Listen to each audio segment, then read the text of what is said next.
আমাকে কাইন্ডলি একটু 2 মিনিট দেন। আচ্ছা 2 মিনিট দিলাম কাইন্ডলি। জি, থ্যাংক ইউ মাননীয় সংসদ সদস্য। আমার মাননীয় স্পিকার, সরি মাননীয় স্পিকার, আমাকে 2 মিনিট সময় দেওয়ার জন্য। এ তো ফেল। নেক্সট। স্পিকার, এই 2টা মিনিট সময় দেন না। সময় নাই। দুইটা মিনিট। ধন্যবাদ মানুষের। আমি তো বক্তব্যের প্রারম্ভে বলেছি, মুদি দোকানে লেখা থাকে না, বাকি চাহিয়া লজ্জা দিবেন না, সময় চাহিয়া লজ্জা দিবেন না। পরবর্তী বক্তা।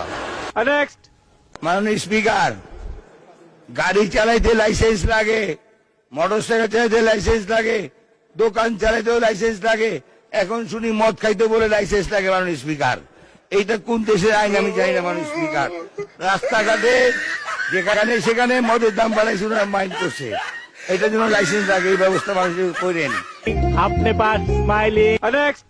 মাননীয় স্পিকার, হাফিজ সাহেব থাকলে রিলেট করতো, উনি ভোলা মানুষ। মাননীয় স্পিকার, একটা বাড়ি, সরি হাফিজ সাহেবকে, সরি স্পিকার সাহেব, থ্যাংক ইউ। সরি। তুমিও ফেল। নেক্সট। এই সংসদে আপনার অনেক মামা চাচা খালু থাকতে পারে, কিন্তু সবাইকে মাননীয় সদস্য বলে ভাই বলবেন না, কাউকে মাননীয় সদস্য বলে সম্বোধন করবেন ভবিষ্যতে।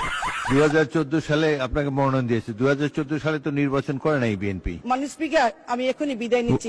আল্লাহ হাফেজ, সবাইকে ধন্যবাদ। আসসালামু আলাইকুম। কোথায় বিদায় নিচ্ছেন? শেষ করছেন? আচ্ছা মাননীয় সদস্য, তুমিও ফেল।